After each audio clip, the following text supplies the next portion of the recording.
Alex 咧就呢兩個媽咪兩 NA，咁所以就即係個 presentation 佢就做唔到㗎啦。嚇，佢做唔到啊？係啊，因為佢啱啱呢2日我哋就喺度，咁佢有 NA 咯，咁所以就算啦。好。咁漢子有3個，而家變2個 ，OK 啊？好，講得啦，可以。阿 D 早2日 send 個 message 落嚟，即係講話掌握唔到角色，到底即係點面對戰爭啊嗰啲嘢應該係點樣嘅？舉咗啲例子，係咪應該咁？係咪要咁？係咪應該咁？咁我俾佢嘅 feedback 咧就係話，點解你唔定一個方向，然後由呢個方向一路行落去，你最尾發現啲咩嘢？我當然可以代你俾一個方向你，之後你咁做啦，咁即係 A.P. 嘅老師係咁樣，或者係一般導演係咁樣，因為有追求，即係覺得一個戲要點。咁我俾你個回覆咧，因為我而家係想你明白，即係所謂做戲同真實人生嘅關係，所以我冇必要去幫你決定你嘅人生。即係喺呢個角度講，所以我就唔俾答案。我話你不如你自己做咗決定先啦。然之後你一路行，最尾你話如果我做呢個決定，我得到嘅答案係咪咁樣？你得到嘅感覺原來係咁樣。你選擇唔同嘅答案，你得到嘅嘢可能又唔同。OK， 咁所以上次完咗堂咧都你都見到我留咗句嘢啦，心睇一記，個身喺度，心喺嗰度。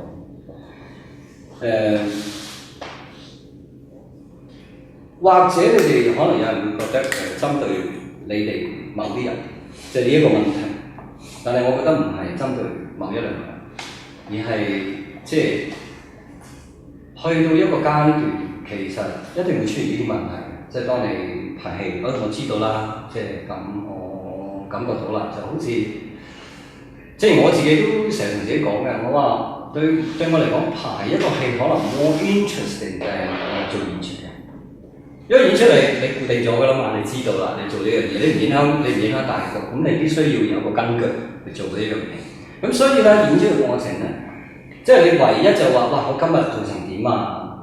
我今日投唔投入啊？即係你對我自己嚟講，我唯一可以覺得比較新鮮嘅，我可以捕捉嘅 change 係呢啲嘢。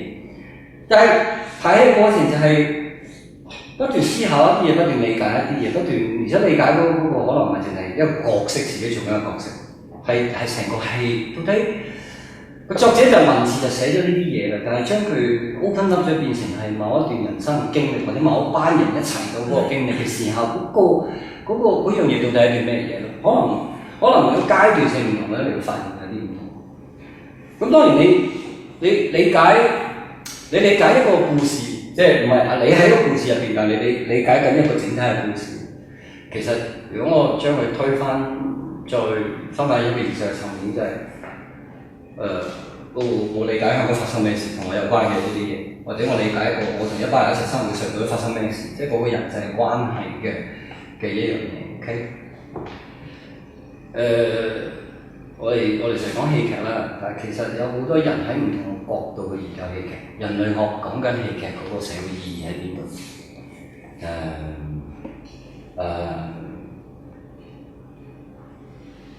戲劇研究嘅人從一個所謂藝術嘅層面去研究戲劇，到底應該係點樣去進行，或者我哋點樣切入？哲學角度研究緊戲劇同人生或者生命關係。對我嚟講，心睇一記，佢係高於淨係一個戲劇嘅世界。即係當我要諗呢個 program，因為我咁多年，其實我要去掌握戲劇對我關係，我參考好多資料，即係我睇哲學嘅討論，即係美學嘅層面去講所謂表現藝術，美學都係哲學嘅一種啦。人類學嘅層面係講緊當下嘅藝術同埋社會嘅關係，或者從一個歷史嘅發展嘅角度，即係人類歷史發展嘅角度，戲劇喺唔同嘅階段產生緊嘅一啲嘢，嗰個意義到底係啲咩？甚至乎我曾經意圖從一個宗教嘅角度，即係你話修煉又好咩都好，去掌握緊到底戲劇對我嚟講，即係佢對我所產生嘅關係到底係咩？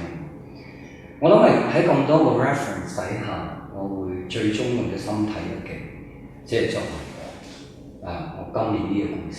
因為正如我話，我可以開始寫書係因為我覺得 OK 呢個階段我清楚，我可以雖然我本書寫得好慢 ，OK， 但係我清楚意思即係我知道，我明白，即係咁，我覺得我可以做一個對我嚟講一個總結，而對教育上面嚟講亦都係一個即係。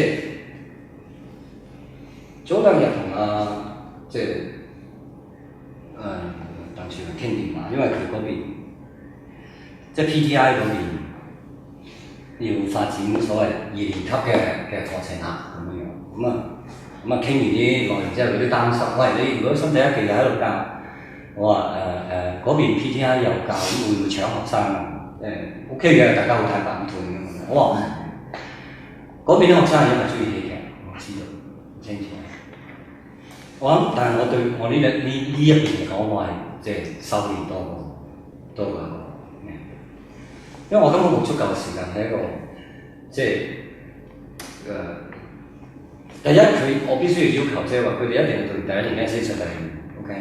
佢哋冇讀第一年，我唔會即係唔會話總之你呢邊嘅學生係一定係讀第一年升上第二年 ，OK？ 咁所以如果讀完第一年之後，你走嚟我呢一度，即係如果有第二年開始之後嚇，走嚟我呢度咧，我就唔收喎，我哋不如去嗰邊，因為你會清楚個 journey 個 path。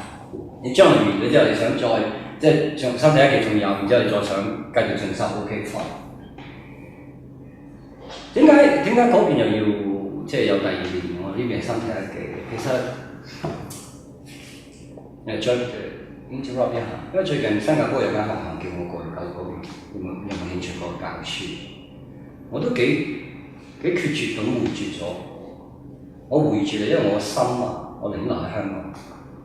就算我經濟上我即係嗰邊一定人工我好多，即係我心留嘅，所以我想喺呢一度發揮我作用。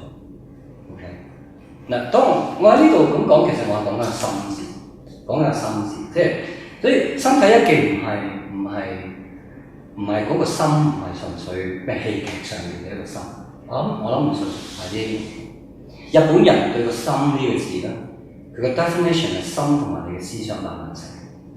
OK， 喺呢個角度嚟講，我相信個心咧，我想用佛教一個 terms 叫心識，認識個識，去 define 呢個心。心可能好多我哋中國嘅詞彙入邊，可能心都係理解緊一種感情啊，一種執着啊，一種咩？但係再擴闊到用佛教呢個用語呢個心識呢一個，係講緊其實你係嘗試跟緊你自己嘅，即係你自己內心嘅世界啊！呢個內心嘅世界同出邊嘅世界可能有啲唔同。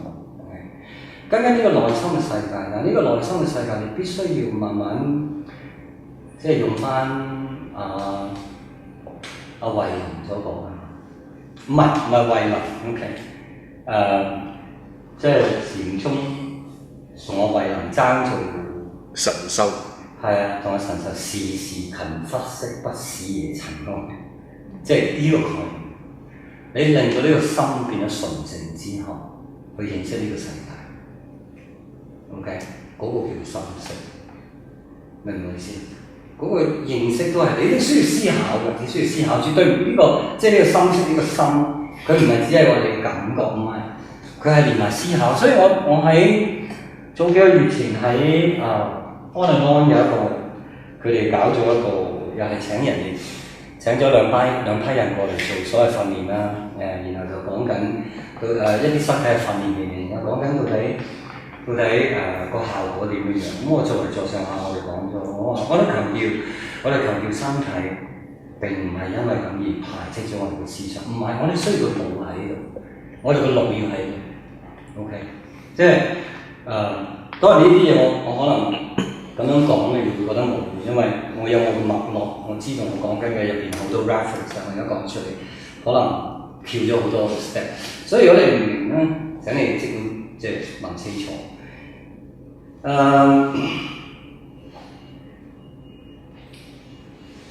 首先用現象學解釋，現象學係一個西方哲學流派，差唔多係同存在主義前期開始一個討論。咁有啲人話現象學咧，似乎係一套哲學，佢可以包容晒一切哲學嘅講法。現象學有一個最基本嘅概念係人生活喺一個生命嘅世界，佢個 term 就係life world， 即係嗰個 term 生命嘅世界，唔係一個物質嘅世界。即係你人咧，會變得俾種種唔同形式嘅生命包住。OK， 呢啲所謂生命世界入邊咧，同你嘅關係，佢係種種嘅現象。好多嘅事件，一個新聞事件，一個現象。OK， 有某個喺路邊你見到發生一啲嘢，係一個現象。有啲你可能好接近到嘅，因為喺你面前發生，咁所以你好 direct 嘅呢樣。有啲你係好遠嘅，琴日經過西敏寺門口嗰度恐襲，你睇新聞就知道嘅啫。OK， 佢係一個現象，即係所有嘢都係現象，包括有個人同你傾偈，然後佢喺面前講某一啲嘢，譬如關於佢嘅嘢，對你嚟講係一個現象，明唔明？有啲現象同你嘅關係好 tight， 有啲現象同你嘅關係好疏。喺呢個新嘅世界入邊咧，你係佈滿住呢一種種嘅現象，而你嘗試去透過呢啲現象去理解呢個世界，或者理解你自己生命，因為你嘅生命就喺呢個現象世界入邊。OK， 我係咩嘢？所以我成日強調人擺脫唔到同另外一個人關係，因為我係咩嘢？因為譬如我同你發生關係，我同你發生關係，我同你發生關係。而你自己慢慢去建立呢樣嘢，或者你同街上面一個人、陌生人一個見到某啲嘢，其實你都同佢發生緊關係，不過你只係目擊者，你明唔明意思啊？你唔係同佢有一個直接嘅，但係佢嗰個行為本身係影響緊。我而家念念不忘一個影像，喺我大概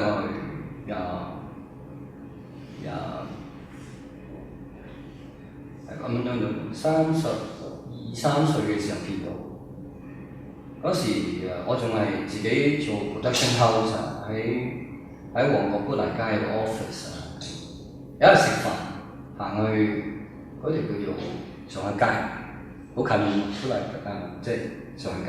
我呢邊馬路見到對面馬路，我見到個僆仔，嗰陣係夏天嘅，所以大家就著短，即係啲好薄衫。佢企喺馬路邊，佢做咗一樣好有趣嘅就係。仰起個頭喺度仰望，下邊剝一條褲喺度摸緊佢。同一時間呢度滿足緊呢一樣嘢，下邊又滿足緊嗰種閒事。然之後我真係我望住嗰個影像，嗰個影像到而家我一路記得。我曾經為佢寫咗篇文登咗報紙，所以我一路記得就係佢開始令到我對身體着迷，即係呢一個緊呢個現象，嗰種慾望，嗰種即係急不及待嗰種完全徹底 ignore 周圍嘅環境，而嗰一下，哇！嗰樣嘢嗰種真實嘅感覺，我一路真係念念不忘。我諗我一生人只係第一次見到一個身體佢咁純粹咁呈現緊佢嗰一刻嘅生命嘅渴望嗰一樣嘢。所以呢一樣嘢一路影響到我。even 我而家寫本書，我都準備將個 image 擺落去。即係呢個係一個現象，但係我係一個目擊者，對我嚟講產生一個好大嘅影響。你明唔明我意思？我哋講緊我哋同人嘅關係，未必一定話要直接接觸，有好多呢啲嘢同時發生緊，影響緊呢啲嘢。我哋透過呢啲現象，然之後我哋以為自己係好聰明，去 make 一啲 choice， 話我中意呢一樣嘢，或者呢一樣嘢啱，呢一樣嘢錯喎，唔得喎，咁即係我哋會有自己嘅 judgment 對於種種嘅現象，同唔同意？即係我哋發生緊，喂佔中喎正，或者佔中戇居，即係你阻撓香港經濟，即係譬如咁，呢個係我哋對某啲現象嘅一個 judgment 一個反應。OK， 或者佔中應該我哋改變香港命運，係我哋自己對於種種嘅現象之間投射出嚟嘅自己嘅價值判斷。OK， 即係我哋話人生咁多內容，我哋總要佢啱定錯，好定唔好，你想跟佢定唔想跟佢，我哋不斷喺度做緊呢啲 choice， 而呢啲 choice 你總以為係只係單純基於你自己呢個人，我聰明，我諗到啲嘢，我學到呢一種嘢，咁然之後我根據呢一樣嘢咧，就即係當你覺得一切定型之後咧，你就覺得我哋可以根據呢一樣嘢去判斷呢啲現象同自己嘅關係，判斷呢啲現象，你要接近佢，你歡迎佢定係你 reject 佢，即係所有嘢。但係現象學講緊嘅一個最重要嘅概念就係 no， 世界冇啱定錯，決定啱定錯嗰個只係你，而你並唔係固定不變。OK， 當你今日認為佔中係啱，或者佔中係錯，舉例就純粹舉例。當你嘅生命經歷嗰個階段，種種嘢發生之後，你再望翻呢啲嘢嘅時候，可能你嘅判斷會唔同。而當我話你嘅生命一路種種嘅發生嘅時候，其實有啲乜嘢令你改變？咪係出邊嘅同你一齊同時成長，再發生嘅種種現象，明唔明我意思 ？OK， 簡單講，我哋以為自我係固定嘅，因為自我呢個字係弗洛伊德定落嘅 ，ego 呢個字，以為弗洛伊德嘅階段佢固定呢個自我就係話，你有你自己嘅所謂id， 即係義德，一個作為一個生物體嘅衝動 ，OK。你喜歡食，你喜歡享受，你喜歡所有呢啲嘢，你喜歡 sex 係咁樣。但係社會出邊有個約制，嗰個叫 super ego。OK， 呢一個所謂動物嘅本能同呢一個社會嘅規範，兩者之間一路去塑造你嘅自我，變成你嘅 ego。咁你就似乎定咗啦。當呢啲嘢發生，一路咁塑造之後，呢個自我就係定咗啦。OK， 即係弗洛伊德基本上係講呢啲嘢。但係以上我講嘅自我係唔固定。你仍然可以改變，而你嘅改變，咪又就我講，你同呢啲現象一路繼續持續咁產生啲關係，再大嘅打擊發生 ，OK？ 可能某啲現象直接同你之間產生嗰啲互動影響嘅，或者你仍然係睇住呢個透過新聞去睇緊呢一樣嘢發生，嗰一樣發生，嗰一樣發生。然後睇得多之後，你開始麻木，然後你就會突然間有一日，呢個世界咁亂，講乜都唔係真理嚟，咁到底咩真理？或者因為咁你開始 question 所謂真理，咁啊你改變咗，明唔明我意思？本來你認為有啲嘢一定據此而永恆可以存在嘅，但係去到某一日你發覺唔係咁，明唔明？咁所以我哋現象學其實講嘅最 core 嗰個關係就係你個心，一方面佢可以好單純係你自己個人嘅 favor， 你自己個人嘅選擇，你自己個人嘅眼光。但係當你睇得清楚外邊發生緊嘅嘢嘅時候，你慢慢去思考一啲嘢，你呢個心本身嘅內容咧，可以因為咁而改變。OK， 但係如果你唔理出面嘅現象，你只係喺度諗，簡單講啊，你只係諗，咁嗰個咧就係你嘅思想嘅層面，同呢一切嘅現象冇關。OK， 當你覺得你固定咗啦，我有一啲咁嘅諗法，我對人生都係咁睇㗎啦，即係咁你以後見到任何嘢都係用呢個咁嘅角度出發嘅時候 OK， 調翻轉咧就可以話，你嘅成長停頓咗，你嘅自我固定咗。你再接受唔到外邊發生嘅種種嘅內容，所以你唔再成長。唔係講年紀嘅成長，係自我嘅成長。明唔明我意思啊？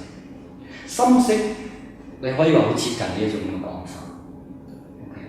如果你永遠只係用一個思考嘅方法去面對呢個世界嘅話，你冇面對你嘅所謂嗰個要求改變嘅嗰個自我，你只係用一個固定嘅方式。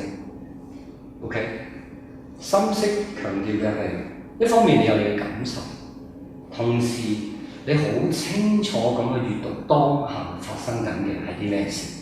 再遠嗰啲你接觸唔到，你唔理解，抌低佢現象。我有一個 term 好特別啊，佢叫存而不論。存而不論嘅意思就係佢存在，但係我唔識，所以我唔講佢，因為我冇辦法掌握佢，明唔明啊？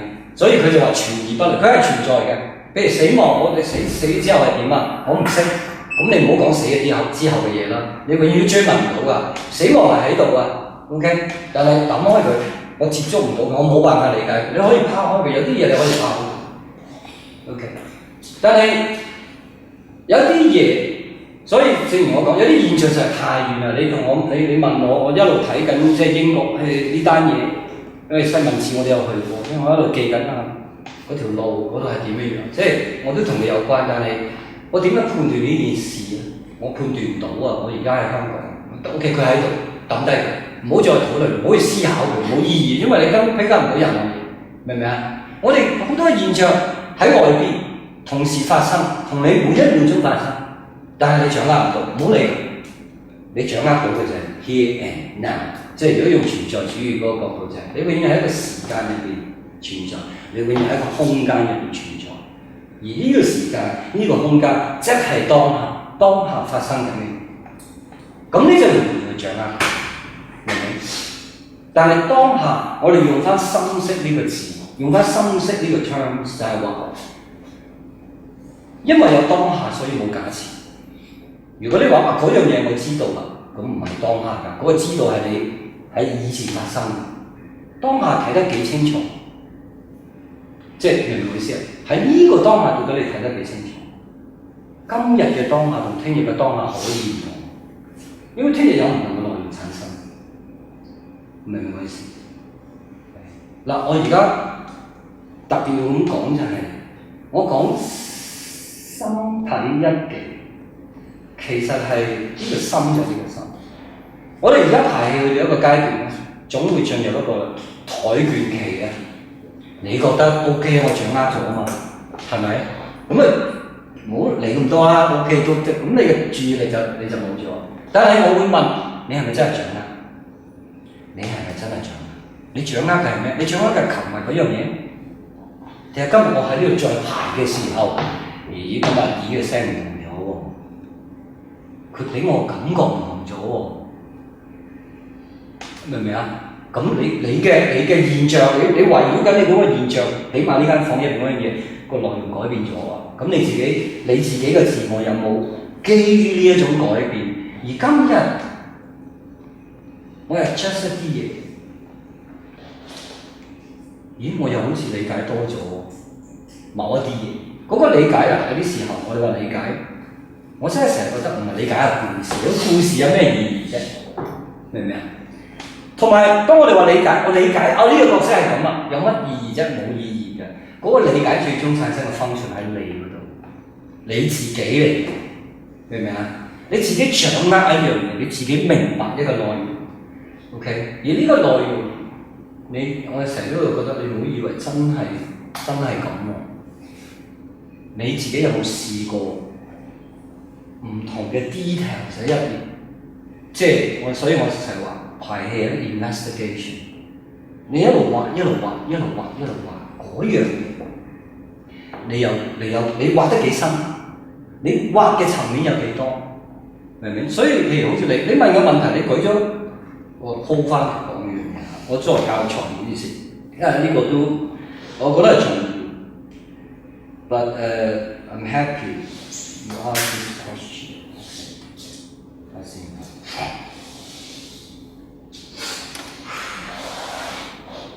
嗱，你講過，例如我點樣去拿捏漢子如何看待戰爭？我愛國所以去，我無奈被徵召，我唔捨得，我想為國殺敵，覺得呢啲係男人嘅責任。所有每一個問題都係一個 choice， 明唔明啊？如果你今日試呢個 choice， 嗱，你嘅動作可以一樣，我唔係要你改變你嘅動作，我唔係要你改變你個表演嘅嗰個 physical score。但係當你覺得我愛國所以去，你嗰日嗰個 energy 完全唔同。如果你覺得我唔捨得，你嗰個 energy 唔同。你試晒之後，你呢個人就變得好立體。可能嗰個人個個理由都有 ，who knows？ 你明唔明？或者你講咗1、2、3、4、5樣嘢，最尾你話唔係呢一樣嘢，係其他4樣嘢，明唔明啊？即係當你肯去咁樣去試嘅時候。你對佢明白就係咁啦，原來係4唔係5，或者係只係1隻，唔係其他。呢個就係你明白。每一次你可能試一樣，明唔明我意思？我希望你咁樣去試，因為對我嚟講，呢個發現係對你有 benefit， 唔係對我。如果我係導演啊，梗係你唔好試啊！我話俾你知啊，你次次都做嗰樣嘢啊。所以我成日都話你一個好嘅演員，佢每一次都可以揾到一啲嘢。個導演唔知，但我知。我 enjoy 喺呢個揾入邊。其實我幫我認識緊嘅對象一路建立緊一個立體，一路 modify 佢，然後最尾你問翻點解你決定係一樣嘢唔係其他四樣嘢，其實係你自己嘅認識，你 grown up 咗，你對某啲嘢嘅一個理解，明唔明啊？呢樣嘢同我角色有咩關係啫？佢點樣？OK， 係你最尾定佢出嚟嘅，然之後喺呢一個角度嚟講。就等於你人生行前咗一步，因為如果嗰個將來係你需要面對呢個處境嘅時候，你會知道你自己咩choice， 明唔明？我成日都話，即係戲劇有趣嘅地方，就所有戲劇都關於人，無論係乜嘢形式，喜劇又好，悲劇又好，乜嘢都係關於人。如果你將戲劇嘅世界等同於一個現實嘅人嘅時候，你有冇咁嘅興趣去認識一個現實嘅人？OK， 出面總有好多人營營役役㗎，你又中意某啲人啊，唔中意某啲人啊。OK， 你認識佢對你嚟講嘅意義又喺邊度？上個禮拜兆基有一班學生，其中有兩個我教嘅，就佢哋做咗個演出，我走咗去睇。嗰個演出咧就佢有一個老師，就因為呢個唔係一個新嘅 work， 係前年都未做過定舊年做過，所以今次係 repeat。咁佢嗰個老師之所以同你班學生做呢個 work，因為近期即係好多中學生啊、小學生跳樓自殺啊咁樣，咁於是就即係喺嗰個老師嘅角度就係覺得要俾人聆聽下學生嘅心聲啊咁嚟做一個咁嘅，即係咁大家關心在學嘅兒童 ，OK。咁啊睇完個戲之後咧，就現場好多觀眾，有啲係兆基嘅學生，有啲就家長啊，或者啲外邊啲朋友嚟睇完之後，大家拍晒手掌，個個都話好難得啊！你哋好真誠啊！你哋講出你嘅心聲啊！你哋我真係我哋喺出邊呢個世界好冰冷，我哋睇唔到呢啲嘢，個個都係讚佢哋。但係我最尾我永遠都係好中意做啲打殘人嘅嘢，有時都好難受，我覺得。我最尾講咗問題，我話我細個都好抱怨我個父母，但係我大個咗，然之後我就問，我又何曾理解我個父母？你哋而家抱怨好多嘢，我話好難得啊！即係大家鼓掌啊，即係你哋嘅真誠，你哋嘅 purity。但係我曾經帶過一班學生，又唔係話針對呢個題目做過一啲嘢，然後總之佢哋最尾又喺台上面講一啲佢哋想對人講嘅説話。咁其中一個學生，即係10年前啊，其中一個學生做完嗰個 show 之後，隔一段時間同我講：我老豆睇完之後好唔開心，佢鬧了人喺台上面將屋企嘅事講咗出嚟。咁我就死啦，係啦，我冇準備呢一樣嘢，唔知點 counsel 呢個學生。我有責任㗎，即係喺某個角度嚟講。但係同一個道理就係，佢哋覺得透過演出，然之後大家就話我一定要叫我父母嚟睇，等佢知道我其實點樣覺得佢逼我讀書逼得太辛苦啦，或者點。然後我話你講完之後，你父母一定可以接受嘅咩？未必㗎。你有冇心理準備？你而家越開懷，越覺得好興奮啊！我可以對住啲陌生人講完呢個故事，之後我對父母講，可能你仲慘得到結果。我唔係淨係希望班學生明白，我希望教嗰個老師要明白，即係要佢做呢樣嘢。你而家咁興奮，覺得我 achieve 呢啲嘢，但係嗰結果可能係咁樣，咁你點樣去接受呢啲嘢？然後我再講多一樣嘢，係啊，你哋好真誠，你哋渴望人哋明白你。但我離開咗呢道門之後咧，知你身邊一樣有人期待聽到你嘅關心，你有冇準備去關心嗰啲人？我哋即係作為僆仔，我哋梗係希望，我個世界好大咁，走嚟關心我啦，嚟關心我。你身邊一樣有咁樣嘅人 ，OK？ 你有冇諗過離開劇場之後，你面對唔係淨係話阿媽阿爸，你聽我講嘢，咁你有冇同隔離嘅陌生人做啲？我諗即係戲劇佢之所以令到人哋覺得即係興奮，除咗你表達咗自己之外，就係你通過明白然後你望翻側邊，喺現實生活入邊，你應該點樣面對嗰啲現實，而唔係我呢個劇場我做完呢樣嘢咁就算，跟住我翻返去出邊，好似兩個世界，唔係，從來都唔係兩個世界，係一個世界，係一個世界。通過佢哋明白一啲嘢，翻返去呢個現實入邊，你點樣運用呢一個明白，嗰個先至重要，嗰個戲劇先至同你嘅生命拉上一個等號。然之後你會發覺，你其實透過去做戲劇，你係選擇緊一種生命形式，你選擇緊一種你同呢個世界點樣共處嘅一個手段。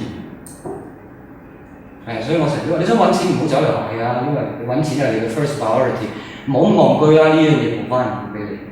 你想人哋拍手掌讚賞你，唔好咁戇居咧，真係中意做電視做電影啦，唔好走去做舞台啦。最多嘅觀眾咪咁400幾500幾，咁400幾500幾嘅人拍手掌讚你有幾咁威啫？你一個電視你對住幾百萬人，哇嗰種，然之後大家話啊正啊，咁你堅持你咪 OK 咯，你搞清楚嗰啲嘢先。係啊 PPI 有個學生第2年嘅，俾我同佢特丙過一次。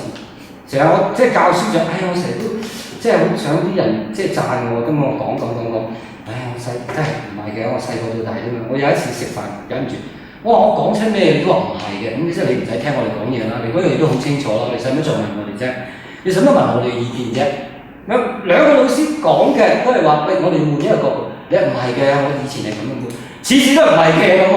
嗰講到就，我都唔使同你講啦，你都咁清楚你嗰樣嘢啦。嗱，我哋作為老師就係講完啦 ，OK， 你聽唔聽落去？我亦都唔想好似啲阿伯咁嘅不斷喺度講啦。我盡咗就講咗啦，我連呢樣都點埋啦，所以佢以後唔敢行埋我身邊，亦都唔敢同阿達講，因為佢知道兩個老師唔會 agree 嗰樣嘢，我都冇所謂。後來去咗阿邊個嗰度繼續學戲。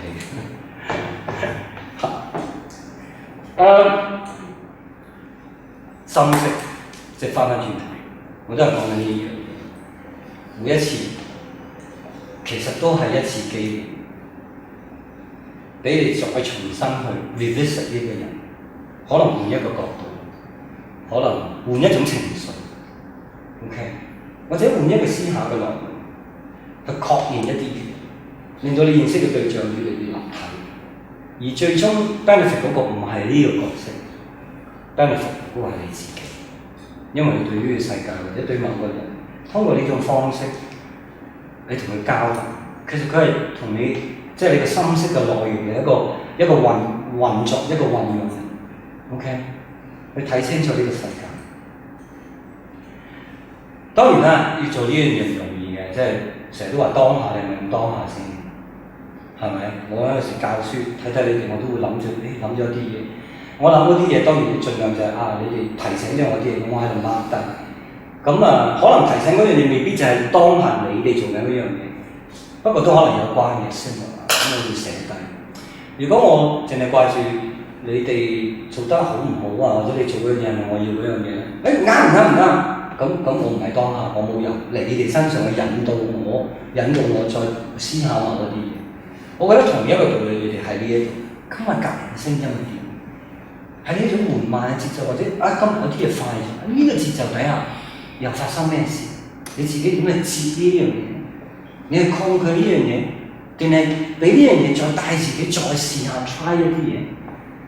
一路講緊都係你自己嘅成長，唔係嗰個角色，唔關事。而呢一樣嘢離開呢度一樣，你閲讀呢個世界，正係因為你嘅內容豐富咗。所以你閲讀呢個世界方式又有啲唔同，呢個係現象學所講嘅。OK， 有時係現象令你改變，有時你改變再睇翻同一個現象，你會獲得唔同嘅結果。嗰個現象學嘅精義係喺呢度。OK， 當然呢個現象學深啱，亦都好似佛教所講嘅嘢，即係色受想行識呢個外邊嘅世界。我哋通過呢5種手段去掌握呢個世界嘅嘢。OK， 所以如果你理清楚，原來我同呢樣嘢嘅關係係由咁樣去獲得嘅時候，你改變你自己，你就會發覺你睇緊嘅世界咧又唔同咗，嗰個意義係一樣。OK， 再進一步，呢個亦都係同你個腦袋有關。所以我哋一定需要同時，你嘅身體同你嘅腦係同時運作。因為喺神經學嘅角度講，最接近佢哋嘅理論嘅就係佛教嘅理論。佛教理論所講色受想行識，全部係同你呢一個由呢一度擴散出。你睇到啲咩嘢係你個視覺區域嘅一個神經嘅反應，你聽到啲咩嘢係你嗰個聽覺區域某一個神經反應，你喺度思考緊咩嘢係你嗰個所謂管理你嗰個理性嘅區域、思考嗰個區域或者邏輯嘅區域，佢哋有好多所謂神經傳導嘅一個反應。OK， 所以一切都係嚟自你每一個人自己，明唔明啊？呢一度有啲嘢咁樣樣。OK， 嗰個世界，所以有啲人就話個世界永遠都係佢從來冇改變過，改變嘅係你點睇呢個世界。如果你追問歷史，都似乎係嘅，有生總有死啊，係咪？地球都會有一日會滅亡㗎啦，即係呢啲嘢不變，所以先有道家所講，人同自然有乜分別啫？你以為你掌握呢個世界，唔係㗎，你都係呢個世界一部分。佢自然有咁多嘅變化，你其實都擁有呢種變化。當然最終可能呢個大自然有佢嘅規律，所以道要追求嘅就係唯一嘅所謂規律，或者係法規。個規律係有生又有死。OK， 即係呢個係其中一樣嘢，有多啲我都唔識㗎，我都未掌握到呢個世界。但即係咁樣思考，你會發覺最終係你都係你點樣面對呢個生命嘅一個問題，明唔明？你喺呢一度，如果我今日有嘢煩惱，我嚟呢一度，我呢度發現唔到嘢，因為我俾未入嚟之前嗰個煩惱，佢當日嚟咗呢一度。OK， 所以喺呢個角度嚟講，你點樣 prepare 你嘅心好重要。我記得我以前我都未讀書啊，我以前都有去做戲嘅時候，都係摸下，因為摸下，所以嗰時就更加不斷我應該點樣準備自己，真係好緊張。然後嗰時我自己 practice 一樣嘢就，我嗰時我同何燕峰即係大家都係每年做一個演出，幾有趣。佢喺我身上去擴展緊佢嗰個即係劇場教育嗰個方式嘅。我又透過做嗰個戲一路摸緊一個演員應該即係佢嘅道應該係點嘅，應該點樣去做嘢嘅。冇睇書啊，嗰時都未曾去學做戲。嗰時我真係學識一樣嘢做，忘記。我一離開我工作地方，我就乜嘢都唔理。我總之個心就係、我搭車去嗰個運作嘅時候，我點樣靜心，我點樣 prepare， 無論嗰日發生過咩事，我要去到嗰度點樣自己 warm up，然之後進入嗰個戲劇嘅世界。所以嗰時每一晚都有個新嘅發現。但係呢個發現係要我必須要有個心理嘅準備，就係唔好理嗰啲嘢。如果你帶住呢啲嘢去，你喺呢一度你係挖掘唔到新嘅，你嘅心靈唔喺度，你嘅心唔喺度，仲喺過去嘅時間。OK， 所以我成日強調當下，你要學識一樣嘢，拋開過去，忘記過去，忘記琴日排練獲得過嘅嘢，忘記咩叫好咩叫壞，忘記咁樣係啱嘅，咁樣錯，未必喺排練嘅過程不斷可能都有新嘅，但係你需要忘記前邊發生嘅，當好 innocent 咁樣行入呢個 space， 用一期一會嘅 ideas， 每次都係第一次，亦都係最後一次。你喺呢度真正睇到嘅係你自己。我哋只係借完戲劇嘅嘢去幫自己，其實個意義喺身體一嘅講嘅嘢喺呢度。所以會嘅，有時真係太攰啊，或者點樣出發之前或者好唔好翻？即係我以前翻學冇翻學，好攰，頂唔順。有時過唔到自己關，即係偷下嗰日就自我責備。你真係早知唔好偷懶啦！你損失咗一個機會，損失咗一樣嘢，所以越到後期越好順。即係最初去嘅時候，以為自己知道好多嘢，又覺得上緊堂嗰啲，我知啊，我學過喎。而家我又學過。我可能你會聽過。我去嘅時候同啲朋友講，即係第一屆學生可能聽過。我去嘅時候同啲朋友講。我咩都唔驚啊！咩文劇嗰啲啊好新鮮啊！我係最怕一樣嘢就係，我都唔中意寫實主義。我點樣同嗰個即係嚟自北京嘅老師，即係教寫實主義嘅老師溝通？我話大我嘛，即係我同啲朋友咁講。但我去到嗰度，我發覺我自己嗰種無知，你唔識咪學咯。然之後學嘅過程，你發覺呢啲我以前都冇諗過嘅，我以為我知道，原來我唔知。跟住我喺佢身上其實學咗好多嘢，你明唔明啊？所以好多時候我哋以為我哋知一啲嘢。OK， 我睇唔少嘢，寫唔少評論㗎啦，我真係以為自己好掂啊！去到差唔多畢業嘅時候，我老師都公開講咗一句，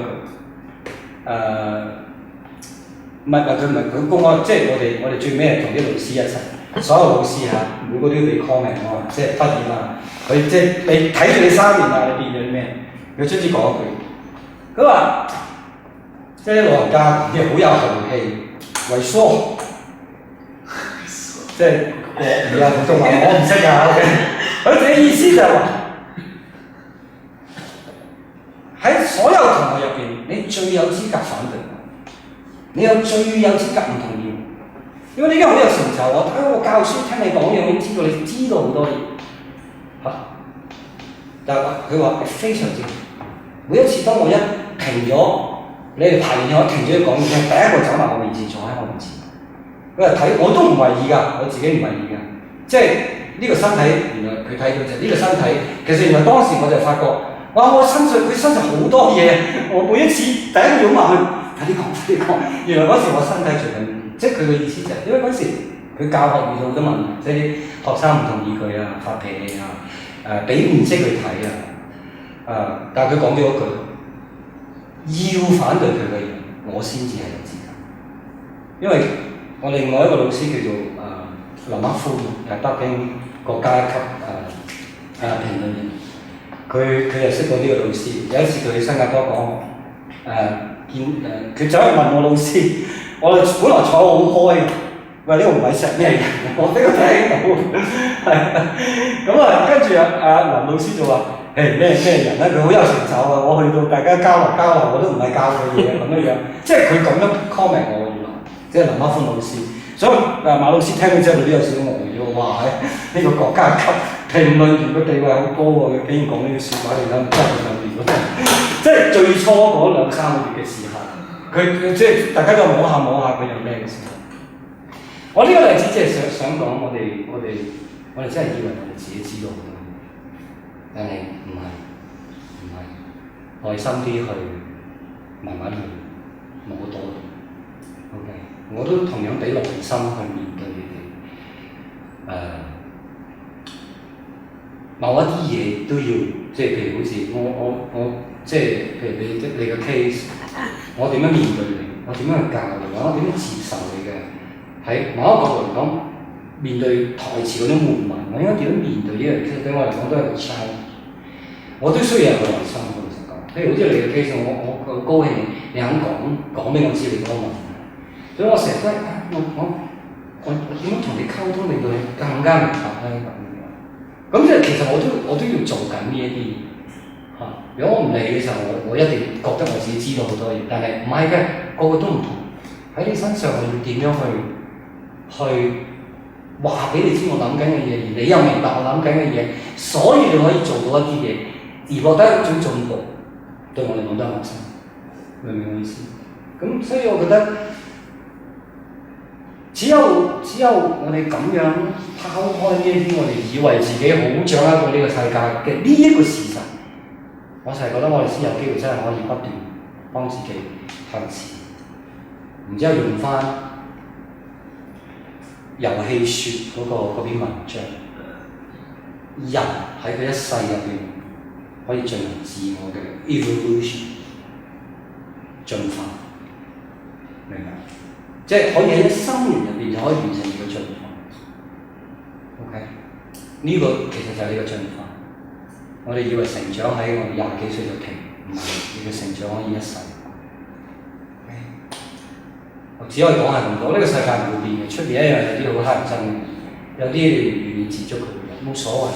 佢唔想進步咪算。但我希望即係 share 到呢一樣嘢就係，我哋為咩要即係？喺藝術呢個世界嘅我，其實都係一個自我嘅進化。我真係，OK。咁我大概要 share 嘅就係呢一樣嘢。所以睇下大家點睇啦，即係跟住落嚟係一啲沉悶，係一啲不斷重複嘅嘢入邊，你一樣揾到佢嘅意義係到底係邊度？我成日唔覺得你個動作可能重複，你嘅心可以唔重複，只要你揾到，明唔明？好嗱，今日情況咁樣樣嚇，